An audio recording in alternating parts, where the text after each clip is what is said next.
make a motion to open. Thank you, Aisha. A second? Anybody want a second? All right, so all in favor of opening the meeting? Aye. Aye. Aye. All right. Aye. So we will proceed with the meeting then. So Aisha, you just to reintroduce our guest speaker today is with DEP, and she is in charge of oversight of a region of 40-some towns, but focusing on solid waste. And she's been giving us some very interesting information about solid waste in Stoughton and what's going on in Stoughton. We were talking about recycling and organics, but also talking about the costs involved, which are very, very considerable, of shipping waste off-site. Oh wow, nice to meet you. I get to meet someone from DEP. That's like my direct line of work. I literally was asking questions around the SB 13E today, so I'm really excited to hear what you have to say. Oh, good. So what were you asking today? No, it was about the work like the SB 13E, the organic waste. Yeah. Oh, okay. Oh, is that where you work? No. I'm a regional director for where I work in environmental health and safety. So I do all these things on a daily basis. Oh, fantastic. So the organic waste is probably the most popular and thought about program right now in all of my communities and pretty much throughout the state. And really it's because it's so heavy and it comprises approximately 25 to 30% of your waste. The other thing is, it has issues. It can attract animals and, a whole bunch of other things like that. So what I was telling them, the one thing that the town has done, they have some grant money that we gave them. They'll be getting this every year when they apply. But this year that they have used the money to purchase 90 starter compost kits for residents who want to sign up with Black Earth to have a collection and pick up at the curb. They would pay for that themselves, but the town would be purchasing the curbside kit for them. So that's actually kind of a nice kind of thing. And the thing is, the carts, are absolutely adorable. But the nice thing is, they actually have a little lock on them. So, unless your raccoons have PhDs and, totally opposable thumbs, they can't really get into it. And then also it's a very thick plastic. So I don't say it's rodent proof, but it's very hard for the rodents to get in. So it really has a lot of advantages. And it's very popular in a lot of the communities because residents don't really have to think or do too much about it. They put their compost in a little biocompostable bag. They have a little container on their countertop with the lid on it. They just take it and dump it into the other bin when they're done, put the lid on it, and then once a week the company will come, they'll take it from your curb, they'll leave you another bag, and you start all over again. It was pretty nice. And then you also get one free bag of compost a year. But what we were talking about earlier is I was really surprised, not surprised, but excited when I drove through Stoughton and started looking at everyone's yards that I think, in Stoughton that really promoting and working on a big backyard composting program, I think that would be very successful. And then also the high school students are, looking into projects and programs as well. I was talking to the teacher up there. She'd like them to get more kind of involved in collecting data and things like that. So, there's a lot of things that you could do that actually would, you could even be collecting data, like how many residents are doing it, or, have test pilots and stuff like that. So. Can I ask, Melissa, since you oversee so many different towns in your region, how many schools, or what's a sense of how many schools actually compost at the school? So schools are another issue. So I work mainly with municipalities, like residential. Yep. I do, and it's funny you should ask that because I'm on the subcommittee for a group called, a group called Green Sword. It's a working group of schools who want to learn more about composting in the schools or starting programs. It's much trickier in the schools, and to be honest, I don't have data. I know it's not as popular. The minute you mention to a school principal, "Hi, we want to compost in the school," they kind of shut down immediately because they immediately start thinking of maggots and flies and all this bad stuff.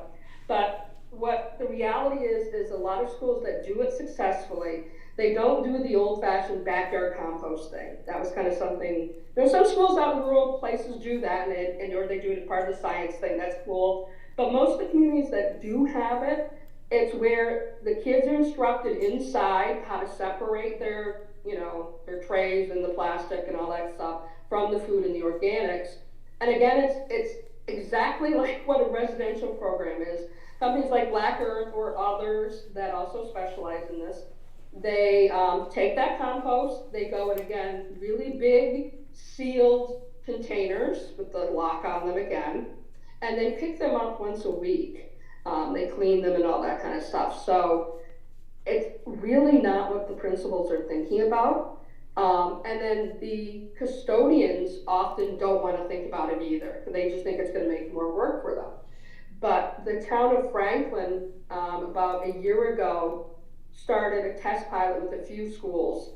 And then they just rolled it out to the rest of the town, the rest of the schools this year. And what they found is that the custodians kind of like it now. Because it has reduced, and they don't have data on this. This is the bad part. They don't have, it's anecdotal. They like it because there are fewer workman's comp issues. Oh, wow. Because they're no longer having the bags full of liquids, they're not as heavy. So it's really changed the paradigm on it. And I thought maybe that was an outlier. So I talked to somebody who was doing composting in Boston City schools. Yeah. Said the same exact thing. So it's something that, I think we need to kind of hammer down a little bit more to start looking at that. So schools are much harder animal. And then also because a money factor. So schools, it's often, very financially driven with money. But one of the other things when I was talking to Nathan about schools is that Stoughton is in the process of, designing a new school. One of the other things that we focus on or are reintroducing the idea of reusables again. We've all become so single serve, throw it away, single use items. So we're trying to bring back the idea of reusing stuff. Mm-hmm. So in most of the cafeterias, the kids are eating off of styrofoam trays, everything goes in the trash. And, aside from the styrofoam health issues, it's adding more trash to the line. It's actually more expensive than actually having an old-fashioned dishwashing machine and materials that can get washed. And then also that grant money I was talking about, it can be used to buy things like dishwashers and reusable dishes and stuff. Okay. At the senior center, it could be the same thing. So again, we're really trying to focus on anything that's going to be reducing trash. And like I said, we need to stop and think and go, whoa, okay, that's amazing. So it's all over the place. So let me just open it up to others to ask questions. It's really very informative, and obviously you probably will be a great resource going forward as we work on our climate action plan and address some of these issues, hopefully, and move the town forward. And one thing I want to mention, the other thing about the climate action plan, that data that's starting to come out a little bit more openly now. When towns do climate action plans, the greenhouse gas emissions for their trash is usually pretty low, like maybe 2%, 4%. However, when you start looking at the full life cycle of a product, from by the time it's, mined or produced, transported, the whole process to getting into your house and then getting out to your trash, it's close to 40% greenhouse gas emissions. So it's tricky because it can't be quantitated. And this is again where the role of like a committee like yourself could be, is that trying to really get people to understand, to cut down on buying new stuff, throwing it away, And that's kind of where, the human touch is needed more, with getting that messaging out. So that's one of the really important things that you guys can do. And then the other thing is, when I was at your meeting, I talked to everybody. I had learned a lot. So when I was there, Excellent. one of the gentlemen was talking about, he takes his bulky waste, his furniture and stuff, to Easton. The Easton Lions Club has a thrift store, and then they seem to take a lot of stuff. So I actually, right before our call, I emailed them because I was quite blown away by what they do. And the other thing that I'm trying to do is to get towns to start thinking, not only do I want departments within the towns to start thinking about working together, having other towns work together. Right. Because it's just the economies of scale. Everything is expensive. It's crazy to have everyone have their own little thing, Right. and bring the cost down. So some of the programs I'm working on with other towns is like shared household hazardous waste days, what we call zero waste events, where you can collect items and stuff like that, to be recycled or reused, little things like that. So, and then there's grant money for things like that as well. Right. One of the things that are referenced in some of the climate action reports is it's similar, that it's promoting the idea of, quote, a library of things, so that you don't need to, everybody to, there's sort of shared things, just like there's shared books. There's certain shared things that people would use on rare occasion, but not every garage needs to have this item that might be rarely used. And quite frankly, I have a few items I could share. That would be a great project if somebody wants to take that on. Exactly, that is one of my favorite projects. So the town can also use their RDP money for that as well, because we also promote that, and we've got some great projects out there and some examples of other towns that have programs of what they can use, and it doesn't really cost a lot. It doesn't always have to be brand new stuff. Yeah. And your library is gorgeous, and you have a lot of room. Yes. But you don't have to have gigantic stuff. I mean, there are some towns where they have tents and crazy things like that. But then I have other ones who literally take a photograph and put it in an old CD jewel case, and if you want it, we'll go get it from the basement or whatever. So yeah, so definitely those are huge as well for that reason. And then also another thing that I really want to talk to you guys about is called a repair cafe or a fix-it clinic. And it's usually, to be honest, they're more successful when they're done by a committee like yourself, or like the Lions Club, or some organization. And what it basically is a day that you would have people come and bring stuff that needs to be repaired. And I'm not talking about like lawnmowers and stuff like that. So their number one most common thing that they repair are lights. So I guess the little brass thing inside the lights, I don't know if they're called light switches, are the most number one thing that they repair. Okay. So what you do is you would find what we call fixperts, and they would, people that would know how to fix stuff. And believe it or not, there are people that love to do this. They don't play golf, they don't do anything. And so this is something for them to do, something they love and give back to their community. And so we're really promoting that idea as well of doing that. Because again, instead of it going in the trash, it can be, reused. Right. And then the other thing I would stone is that I would really love to have a dialogue with St. Vincent's, because they've been in the community for so long, and see, maybe we can kind of shake things up a little bit. Maybe, revamp things and kind of, look into some other different things that might help the town and St. Vincent's as well. So that's just another. Those are all great ideas. So we have a lot to think about when it comes to our garbage, and a lot of strides to make. Do people have other questions or comments for Melissa? All right. Thank you, Michael. You are on mute. But are you sure you have any comments or questions? I do have a question. I'm going to listen to what you're talking about. With Canton, because Canton is also one of my communities as well. Okay. Well, we will share the information about Canton. Okay, we'll get to that in just a few minutes. So if we're ready to move on to the next item, that would be. I do have a question. Oh, sorry. Oh, go ahead. I'm not good at noticing the hand raised. Go ahead, Ayesha, please. It's okay. She did mention the zero waste event. Can you tell us more about that? And then you also talked about the fact that you do have grants to host this kind of event. Mhm. And then, can you please share more light on that, please? Yeah, so the zero waste events, we call them different things. So Easton just happens they call theirs a junk day.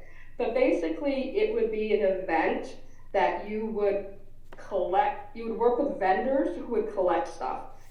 Whether it would be electronics, styrofoam, furniture, textiles, um, art supply stuff. You would work with nonprofits who might be collecting something, maybe towels and blankets for animal shelters. There's a lot of different groups out there that collect things for different people. So like the Lions collect eyeglasses and hearing aids. Right. So kind of thinking about other groups who need stuff for whatever they do, like cradles to crayons, is another group that takes things. So working with somebody who would take stuff. It's not always free because like the styrofoam for one thing is very expensive, but you could pay a vendor to come and do that kind of thing. So I've done a number of these over the years in my own town. They're a lot of fun, but they're also a huge amount of work. Like you really need to plan them 6 months in advance, lining up the vendors. You need a space for it, and a lot of volunteers directing traffic and all this stuff. But they are a really good program. Wow. So the grant stuff. So we have, let's see. So we have a grant that will be closing. It's called Micro Grants, and that has 2 rounds. One will be closing May 15th, and then there'll be another one that's November 15th. And with those, the grants are not for organics or for basic general recycling. But the idea for those is the reduce and reuse kind of categories. So if you had a zero waste day, you could apply for a grant, working with some group. Say there's a charity that you really want to have, or even St. Vincent's or whatever, to have a program where you guys would work together to get the stuff done, and you would write the grant for what that would be, with your goals and stuff. Then there are, then there are larger grants that like a business or a nonprofit could do, or actually the town could do this as well. But they're much larger, larger in scale. Like let's say you wanted to create a specific drop-off item in your recycling center right now, and you needed more capacity, or you needed special things to do that. We would have you could apply for a grant for that. We also have a grant for, let's say you wanted to have a swap shed in the transfer station, or it could be anywhere really. It could be at the senior center. We could also, we have grants for things like that as well. And then the other one that we have is a grant for, again, the micro grant could be used for something like starting a community fridge in which residents could donate their food that is still good, but they don't have time or whatever to drop it off at a food pantry, but they could drop it there, and the residents in need with no paperwork or anything could just go and get it as they need it without any questions asked. It's not monitored or anything like that. So those are the kinds of little things that we have. And you had some other question that I probably forgot. Did I hit everything? Are you sure did I hit everything? Yes, Okay. thank you. I think the second question was centered around the fact that you said those grant money could be used to buy like dishwashers for maybe like a community home, because we do have some here in Stoughton, and I've worked with them before with my organization where I work to donate like large bulk of stuff. So if we could access those grants, especially because we were talking about like this outreach to communities, especially for those Spanish speaking communities. Yes, exactly. Sometimes, yes, they know that stuffs are happening, but they don't have access to understand exactly what we're trying to pass across. Yeah. If we could have that grant money to get a communicator and then host those events and then put them in the mix, that would be good. That's just where I'm coming from. It's perfect, and thank you very much.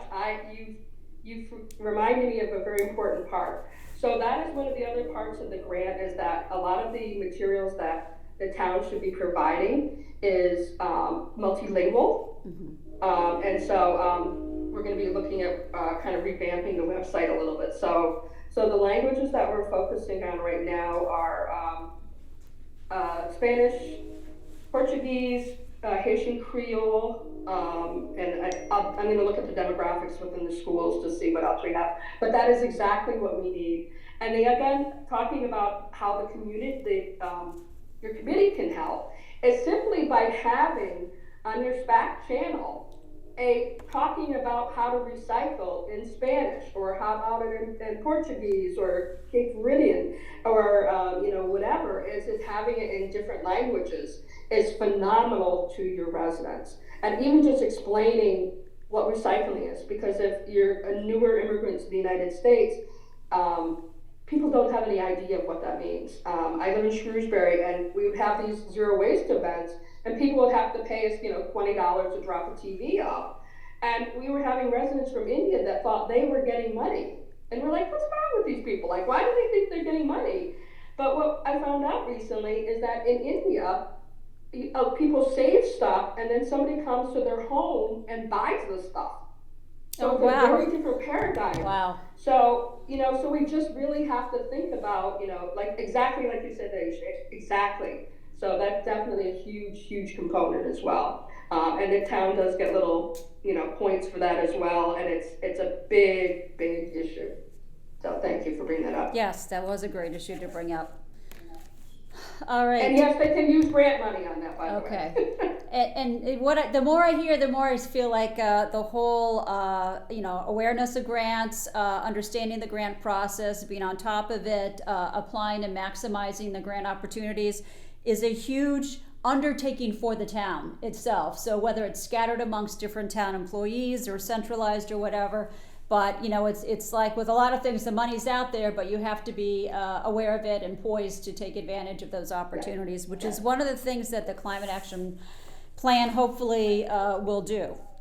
And so one of the things I'm going to do is I send out a weekly little tips and information that I send to the DPW. I'm going to add you guys to my list because there's going to be some federal grants that will be coming up, and I want you guys to be aware of some of those grants to get on that chance to get something like that. All right. Sounds great. So. Thank you. We'll look for your emails. Thank you, Rennie. I appreciate it. Yeah, and thank you for taking the time to join us. And please hang around. We'll go through our minutes, and then we'll be at the Canton discussion in just a few minutes, I think. So we had minutes from Monday, March 25th, 2024 to review. I had just a couple of typos. Does anybody have any comments on the minutes? All right. The only thoughts that I had was at the bottom of page 1. There was just a typo. The last sentence, just a typo for the word minutes. It's literally the last line on page 1, and then on page 2 under review of minutes, I think there's a reference to minutes of February 16, 2024. I think actually that date was February 26, 2024. So that's the only other typo I saw. Does anybody want to make a motion with respect to the minutes?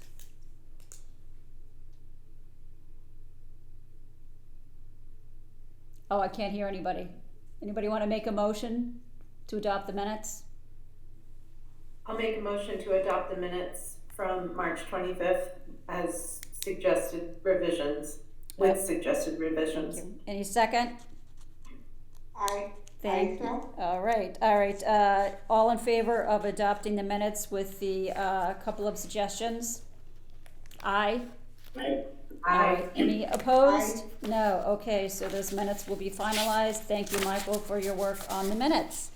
I have a very brief statement to make as far as the grants update, which isn't really much information at all, other than since our last meeting, I sent an email to MAPC, Metropolitan Area Planning Council, with a copy to Pam McCarthy with the town, who has been our contact with MAPC, and said to him, we just got word from EEA that they are not doing planning grants, and circling back to you to see what the status is with respect to really a pre-existing grant application that goes back to spring of 2023. And the response from NMAPC was basically, what? That was news to them. They didn't know that EEA was now out of the business of doing planning grants. So he indicated that there was going to be some type of meeting, and like they would take it up at an executive meeting. That was at least 2 weeks ago. I haven't heard anything from MAPC. I haven't heard anything from Pam McCarthy. So we're still in a complete limbo. And certainly get the sense that if MAPC comes back to offer any assistance, that it would perhaps be quite limited. It might even just be community engagement. I have no idea actually at this point. So that's the latest. I keep waiting with bated breath to get more clarity on that. But if we're ready to move on to number 5, discussions with Canton. I did have a very helpful and very informative discussion with Tom Birmingham, who is the head of the Canton Climate Action Plan Committee, which is more or less along the same trajectory that we are along, except that they did get the EEA grant, was awarded to them. So one of the things he talked about was their RFP. So in other words, they obviously they've been awarded the money from EEA. They put out an RFP. I have the RFP. I sent that to the committee. I've actually also sent it to Bob Mullen to add it to the virtual table for purposes of our Article 44 for town meeting, so they can just be informed of what Canton is doing and what Canton's RFP would be, because if we get the funding, might have something similar.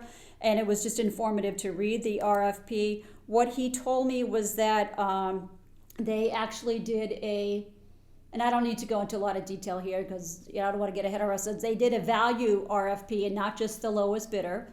He said he was actually surprised at who did not bid, people who have done this before, and I don't know what the reason is, that would be a speculation. They ultimately chose an organization called Blue Strike, and they do have to, Blue Strike's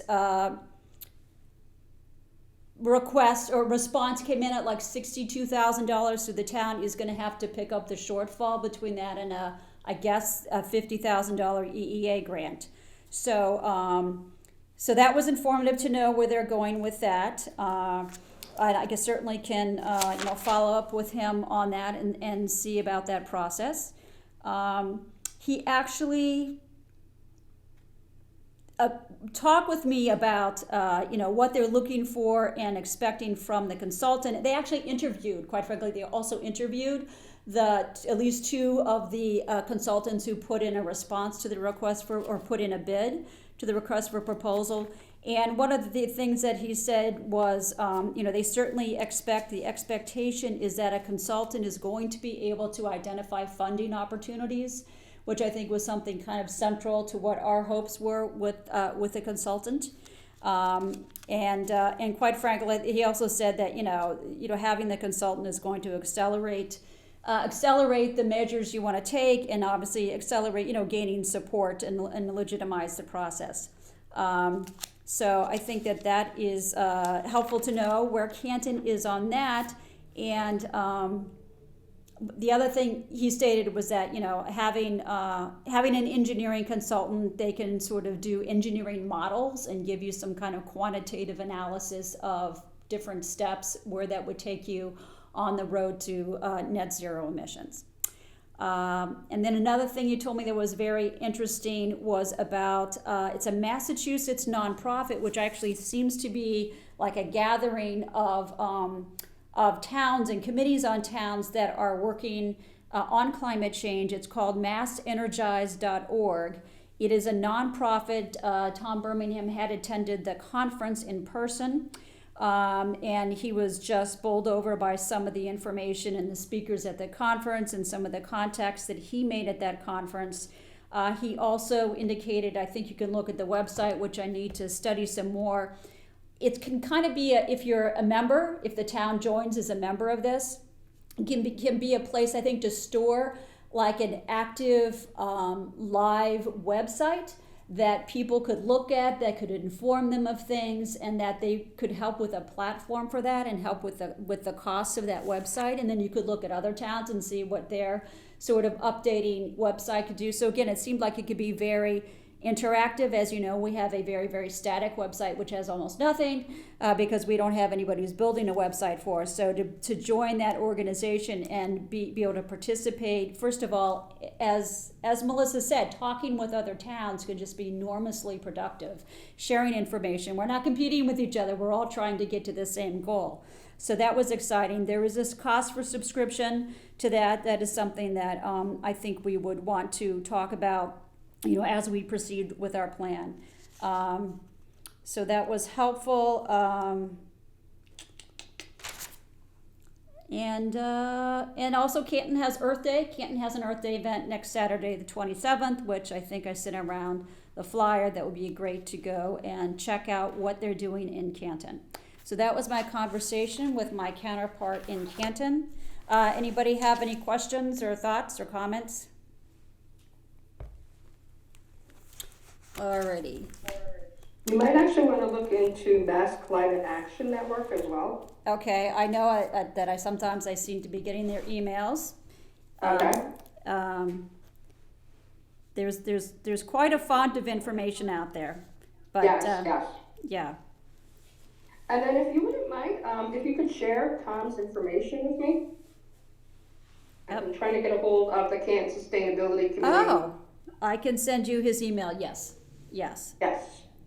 We'll do that.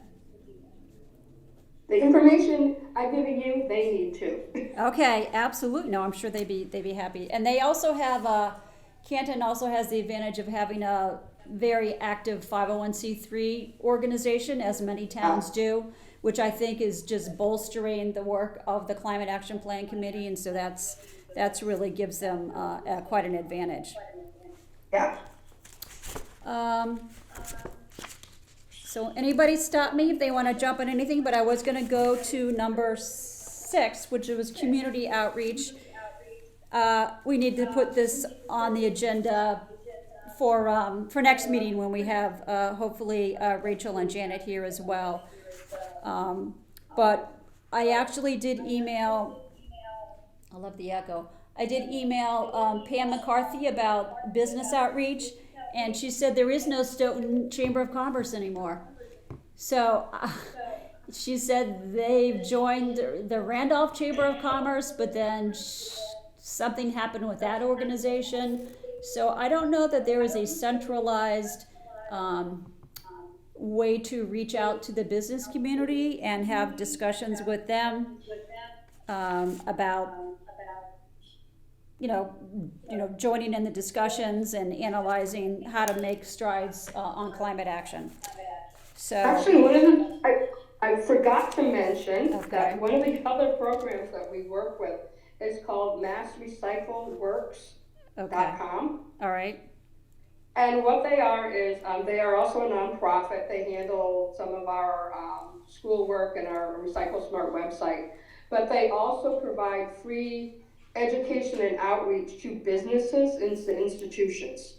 So I would highly recommend, I'm actually going to send you an email with all this information. terrific. But I would highly recommend them looking into that as well. They might already have a client that they're working with that might be an energy company or something like that, and so they might already have this information already. Right. So I'll hook you up with them. Right. And I do know somebody who I've met with from Eversource whose job, as I understand it, is to meet with businesses and help them with energy conservation and things of that nature. I don't know what's going on here. Okay, I'm sorry, just gotta have something on my screen to get rid of. Good timing. Okay, so, I know him, but I need to have a group for him to meet with, I need to have some way to get some gathering of businesses that he could have a meeting and he could talk about the energy audits they do and also help with conservation. All right. And then further on, community outreach, obviously, continuing to try to reach the schools through the PTOs. I think those of you on the committee who have children in schools, we should probably talk about perhaps being the outreach person for that school. I know that Rachel's talked with her children's school or her children's school PTO, so that's something to circle back to. And then also we have the same organization that does the business, they can also do schools. Okay. And again, they would come in, it's a free service, they can do everything from the composting in schools that you were talking about to starting.